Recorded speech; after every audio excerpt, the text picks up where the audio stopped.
Six is gonna boom. Sorry. So, when I go to work, I take the freeway, and coming back home, I also take the freeway, obviously.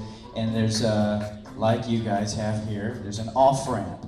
And you know, like sometimes there'd be like a light there, and the off-ramp, and then like for me, I'd have to make a left to go under the overpass to get home.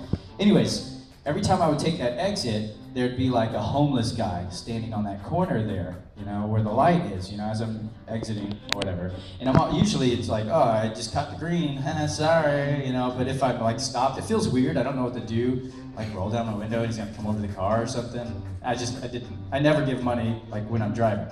I do other times though, but anyways, not a total douchebag. But anyways, this one day I exit the freeway, right, and there's the off ramp, and there's like 4 or 5 cars in front of me, and it's a red light, and behind me pulls up this monster truck, and its tires like towering above me, and the windows tinted, and I can feel the vibrations of it, like, and all I feel is this monster madness, you know, and I just feel like this guy's gonna run me over as soon as this turns green. I better start moving, you know. I'm feeling that awkward, anxious pressure, and I have this Ziploc bag of carrots I've been scarfing down that's left over, waiting for this light to change.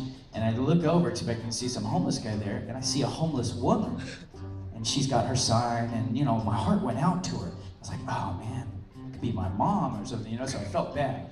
And so in LA, if you've been to LA, maybe it's the same here, probably downtown or whatever. Well, maybe not, I don't know. LA, we have to pay for parking everywhere. And so my cup holders are full of quarters. And so I just finished these carrots, and I have the Ziploc bag, and I was like, you know what, I'm gonna give her these quarters. So I scoop up all the quarters, and I put them in the Ziploc bag, and now it's like heavy, it's like 2 or 3 pounds worth of quarters, right? And so you know, there's like 4 or 5 cars in front of me, so it's actually like me here to kind of roughly about where the door is, maybe a little closer. And so I see her standing there with her sign, and I roll down my window, I take this 2-pound bag of quarters, I go like this, and I've never done this before, so I don't really know how it works, you know? So I put my hand out like this, and then she sees me, she puts her sign down like this. I was like, wait, what? I thought you were gonna come get it. How's this gonna, am I supposed to get out? I didn't know what to do. I'm like, trying to think like, I can't throw this that far, like my left hand, it's gonna be weird. Monster truck guy's gonna make fun of me, he's gonna land there. And so I'm like, oh, what's going on?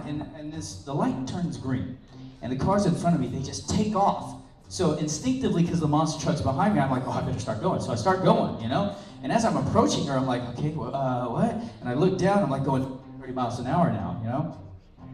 20, 30 miles an hour right now. And I look down and I got, oh, wait a second, I don't know how, I can't just like drive this into her gut at 20 miles an hour, you know? She's not a football player, you know? What if she hangs on to me and pulls me out of the car and I get run over by a monster truck man, or if I hang on too long and drag her under my car and kill her? And so I'm freaking out. I'm like, I don't know what to do, you know? And then I get a moment of like epiphany, you know, a moment of clarity. I'm like, wait, Johnny, you're a martial artist. Just focus. Just focus. And at 20, 30 miles an hour with this 2-3 pound bag of quarters, all you have to do is this. And you can watch it gracefully land into her hands. You know, and as I'm going, right, I'm like, okay, 20, 30 miles an hour, here we go. Oh, here we go, and I can feel it. I'm like, all right, ready? And now. And as I release, like, and if you've ever been in an accident or some kind of tragic, you know, car accident, time slows down. And for me, I just think God is up there like, wait, slow-mo, Jesus, Moses, grab some popcorn and nachos, watch this. This one's gonna be good. And so I release this 2-pound bag of quarters at 20, 30 miles an hour. I'm like, whew. And I watch as this 2-pound bag of quarters flies through the air, slow-mo, and smacks her in the face. The bag rips open.